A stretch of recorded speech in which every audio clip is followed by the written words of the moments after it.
एक तरफ गाजा में एक और मासूम बच्चा भूख से दम तोड़ देता है और दूसरी तरफ अमेरिका के राष्ट्रपति डोनाल्ड ट्रंप कुछ ऐसा कह जाते हैं जिससे उनके ही दोस्त इजराइल के प्रधानमंत्री बेंजामिन नेतन्याहू की नींद उड़ सकती है। क्या गाजा में वाकई भूखमरी है या ये सिर्फ एक प्रोपेगेंडा है? आज हम जानेंगे पूरा सच उन आंकड़ों के साथ जो आपको हिला कर रख देंगे। नमस्कार, मैं हूं सिद्धार्थ प्रकाश। आज हम बात कर रहे हैं एक ऐसे संकट की जिसने पूरी दुनिया को झकझोर कर रख दिया है। यह संकट है गाजा में गहराती भूखमरी का। खबर है कि गाजा में कुपोषण और भूख से एक और बच्चे की मौत हो गई है और यह कोई अकेली घटना नहीं है। सबसे पहले उस खबर पर आते हैं जिसने इंसानियत को शर्मसार कर दिया है। गाजा के अल शिफा अस्पताल से खबर आई कि मोहम्मद इब्राहिम अदास नाम के एक नवजात शिशु की मौत हो गई। वजह? कुपोषण। उसे पिलाने के लिए बेबी फॉर्मूला यानी बच्चों का दूध तक मौजूद नहीं था। और यह सिर्फ मोहम्मद की कहानी नहीं है। गाजा के स्वास्थ्य मंत्रालय के आंकड़े और भी डरावने हैं। उनके मुताबिक पिछले कुछ ही हफ्तों में कुपोषण और भूखमरी से 147 फिलिस्तीनियों की जान जा चुकी है, जिनमें 88 बच्चे शामिल हैं। गाजा के गवर्नमेंट मीडिया ऑफिस ने चेतावनी दी है कि इलाके में 40,000 से ज्यादा ऐसे शिशु हैं जिनकी उम्र 1 साल से कम है और बेबी फार्मूला की कमी की वजह से उनकी जान खतरे में है।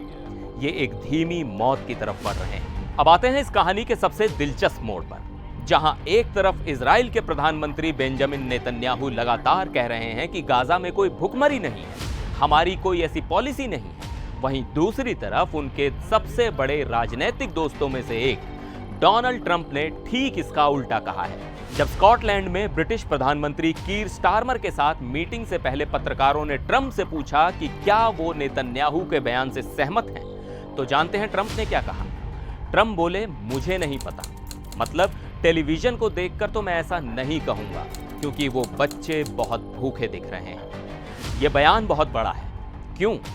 क्योंकि ट्रंप हमेशा से इजराइल के कट्टर समर्थक रहे हैं। उनका इस तरह से पब्लिक में नेतन्याहू के दावे को खारिज कर देना यह बताता है कि गाजा में हालात वाकई कितने गंभीर हैं कि अब इजराइल के दोस्त भी सच बोलने पर मजबूर हो रहे हैं। यहां तक कि ब्रिटिश पीएम कीर स्टारमर ने भी फौरन कहा कि हमें गाजा में सीज फायर लाना ही होगा। ये एक बेहद निराशाजनक स्थिति है। अब आपका सवाल होगा कि अगर हालात इतने खराब हैं तो मदद क्यों नहीं पहुंच रही? इजराइल का कहना है कि उन्होंने कुछ जगहों पर हमले रोके हैं और मदद के लिए नए रास्ते भी खोले हैं। संयुक्त राष्ट्र ने इस कदम का स्वागत तो किया, लेकिन इसे ऊंट के मुंह में जीरा या समंदर में एक बूंद जैसा बताया है। जैसे ही मदद के लिए ट्रक गाजा में घुसते हैं, भूखे और बेबस लोग उन पर टूट पड़ते हैं। वो इंतजार नहीं कर सकते क्योंकि उनके बच्चे कई दिनों से भूखे हैं। यूएन के अधिकारियों का कहना है कि सिर्फ रास्ते खोल देना काफी नहीं है, अभी भी कई तरह की पाबंदियां हैं। सिक्योरिटी का खतरा है, वीजा रिजेक्ट हो रहे हैं और कस्टम में देरी हो रही है। उन्हें खुली छूट मिलनी चाहिए जैसा कि अंतर्राष्ट्रीय कानून कहता है, लेकिन वैसा नहीं हो रहा। चलिए आपको संक्षेप में पूरा मामला समझाते हैं। यह युद्ध 7 अक्टूबर 2023 को शुरू हुआ जब हमास ने दक्षिणी इजराइल पर हमला किया, जिसमें 1139 लोग मारे गए और 200 से ज्यादा लोगों को बंदी बना लिया गया। इसके जवाब में इजराइल ने गाजा पर जो सैन्य कार्रवाई शुरू की वो अब तक जारी है। इस युद्ध में अब तक लगभग 60,000 फिलिस्तीनी मारे जा चुके हैं, जिनमें ज्यादातर महिलाएं और बच्चे हैं। इजराइल पर अंतर्राष्ट्रीय न्यायालय में नरसंहार का केस भी चल रहा है। इन सब के बीच आम लोग, खासकर बच्चे, भूख और बीमारी का सबसे बड़ा शिकार बन रहे हैं। तो सवाल यह है कि जब दुनिया की सबसे बड़ी ताकतें भी ये मान रही हैं कि गाजा में रियल स्टारवेशन यानी असली भूखमरी है, तो फिर इस पर ठोस कदम क्यों नहीं उठाए जा रहे?